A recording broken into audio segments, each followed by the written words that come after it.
Maititi vaedza kuita reach out kuna Tom Jones mushure mekunge vanzwa kuti ari critically ill but vakonewa kutaura naye nekuti foni yake iri kuanziwa nasesi vake. Welcome back to the channel. Please don't forget to like and subscribe. Pane netizen atinyorera pama comments previous video yataita ati iye vanga vaswera na Tom Jones hapana urwere uri kuitika zvazosiya mama netizens akushamisika kuti ko chii chiri kuitika mukomana kunyepedzera kurwara ndo todzoka panyaya yedu iya yekuti maybe ari kutiza nemari dzevanhu. So maititi vati ivo afternoon guys, rumors saying Tom is critically ill. As someone who is a fan and is always posting my stuff and supporting, I tried reaching out but his phone is being answered by someone who is saying it's the sister. I asked her if I could speak with him. She said for now I cannot. Hopefully he will be reachable. I can only say get well, Tom.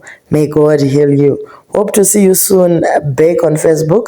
I don't know where he lives or how to reach him except his contact. So ndo manyorero aita maititi vakati ivo vari kudawo kuti aita get well soon.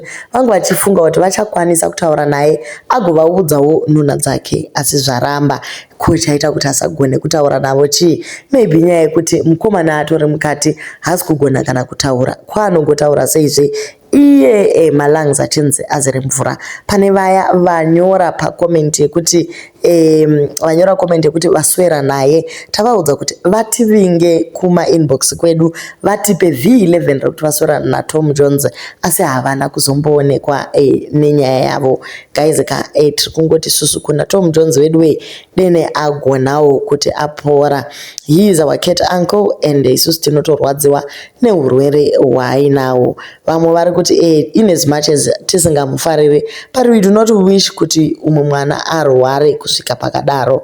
Ko isu taifunga kuti ndivana buda ndibudewozve ko tichingoti anko tichiti zvimwe ihanzvadzi kana cousin chayo yamaitite izvi zvekuzotaura kuti havazivi kuti anogara nechepapi. Sazoita tione kuti zveFacebook nesocial media izvi ndezvekutandara hazvizi zvekutopinda nehati. So guys ndo zviri kuitika mumastreets. Ivo chaivo havasi kutonyatsoziva kuti ari nechepapi nekuti vakonewa kutaura naye. Pane chat yaburitswa pano yaTom Jones ati abvunzwa kuti how are you feeling now, akati akanzi which hospital are you, ndobva ati morning ndiri kurwadziwa. Ndokubva vazongoudzwa kuti aiwa murapi mukuru vanogona by his stripes you are healed. Ichat yemakuseni na 5 o'clock iyi iri kuratidza Tom Jones anga achitaura na someone that is close kwaari vachitaura kuti ari kurwadziwa. So ndo zviri kuita kuti Tom Jones asakwanise kuansa foni zvachose guys. Munhu ari kutorwara. Team Cat Family vari muJoburg vakumbira madetails ekuti tipe ward yemuJoburg Jane tinogona kumhanya. Pane team riri paHillbrow vati they are so close vanogona kutofamba netsoka asi so far hatisati tawana ward yekuti vanhu vakwanise kunomuona. Sometimes munogona kusvika kuvisit kuya konzi aiwa toda vehama dzepedo depending nekuti ari kurwara nekusvika palevel ripi. Asi tiri kuti susu get well Tom Jones, we are going to pray for you. There is one thing greater than our prayers between you and God. Just answer the call of God upon you. So pataurwa zvakare kuti tichirefer kushoko rakabva kune prophetic word Apostle Sean Dia ministry.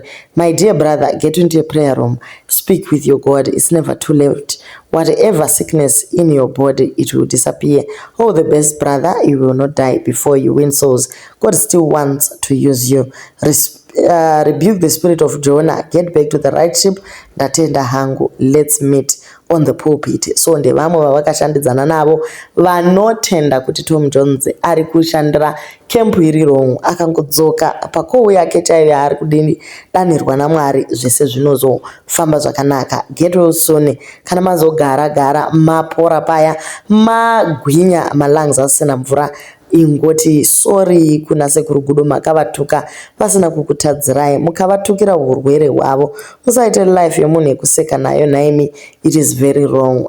God will protect you please repent. So kuri kunzi Sekaurema wafa. Tom Jones ndiwe waiti kuti vaMadam Boss vati tsva kusviba vachirwara nechirwere chamachira yezvino iwewe wabatwawo nechirwere chazokupinza muJoburg Jane. So you need to apologize. Manetizens anenge achirwadziwawo nezvinenge zvichiitiwa kuvanhu vavanosapota. So guys, ndozviri mumastreets izvi maititi has reached out kuna Tom Jones but vakonewa kuvabata. Do leave your comments on what you think about nyaya yedu.